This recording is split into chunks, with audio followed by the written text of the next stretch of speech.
Hello everyone, welcome back to the channel. Today we're talking about a story that has Nigerians divided and furious on social media.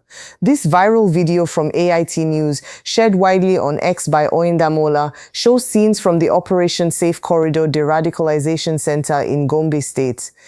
Over 700 former members of Boko Haram and its splinter group ISWAP have reportedly completed their rehabilitation program and are set to graduate and return to their communities. Under monitoring, the military is calling it a success in the fight against terrorism, a non-kinetic approach to reduce fighters on the battlefield.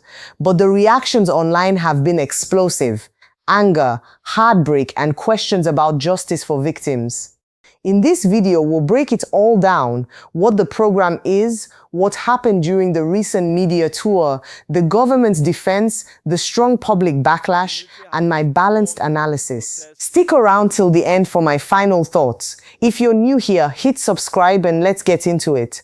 First, some background. Operation Safe Corridor, or OPSC, was launched by the Nigerian government in 2016 under then-President Muhammadu Buhari. It's a disarmament, deradicalization, rehabilitation, and reintegration program targeting low-risk individuals who voluntarily surrender or defect from Boko Haram and ISWAP. The main facility is at Malam Sidi in Gombe State, a former NYSC camp repurposed for this purpose.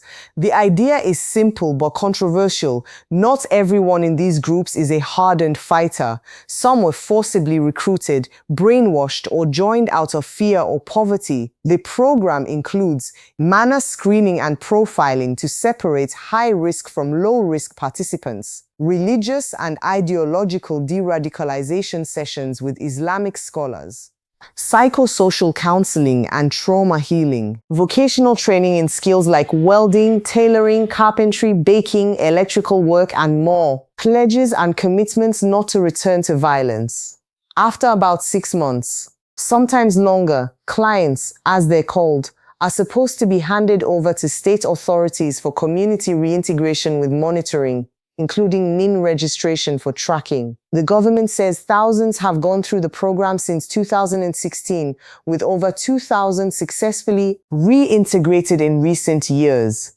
Officials argue it complements military operations by reducing the enemy's ranks and preventing recidivism through structured support.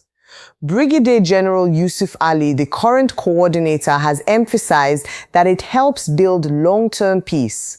In the viral AIT footage from the April 2026 media tour, we see Brigadier General Yusuf Ali addressing journalists at the Gombe Center. He revealed that over 700 participants, many from Borno and other affected states, plus a few foreigners, have completed the program and are preparing for graduation and reintegration. During the tour, some clients shared their stories, explaining how they got involved in the insurgency and why they chose to surrender. The focus was on vocational skills they've learned and their pledges to contribute positively to society. Officials stressed that Nigerians don't fully understand the program and that it's designed to restore peace in terrorism-affected communities. They also firmly denied rumors that these individuals are being recruited, armed, or deployed into the Nigerian military or as civilian JTF. The program is strictly non-kinetic: no weapons training, no combat roles. The camp itself provides a controlled environment with education, counseling, and skills acquisition. This batch includes people from multiple states, and the process involves interagency coordination before they return home under supervision. The military and defense headquarters have pushed back against viral claims of arming repentant terrorists. In press statements, they describe Operation Safe Corridor as a carefully screened, integrity-driven process. Participants are not active terrorists, but those who surrendered and showed willingness to change. They argue that pure military force alone can't end the insurgency. Winning hearts and minds through rehabilitation is necessary. The program has evolved with better screening, psychosocial support, and community handover plans. Supporters say successful reintegration reduces the pool of fighters, weakens groups like Boko Haram and ISWAP, and can even encourage more defections. The government points to past batches as evidence that many do not return to violence when properly monitored. Now let's talk about the other side, and it's loud. On X, the post by AIT has racked up thousands of likes, reposts, quotes, and angry replies.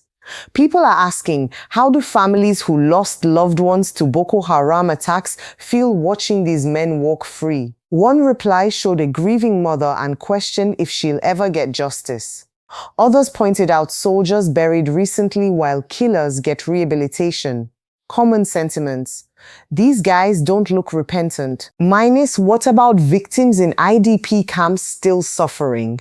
Nigeria is doomed if this continues. Fears of recidivism. Many believe some will return to crime or terrorism. Anger that resources are spent on former terrorists while ordinary citizens struggle.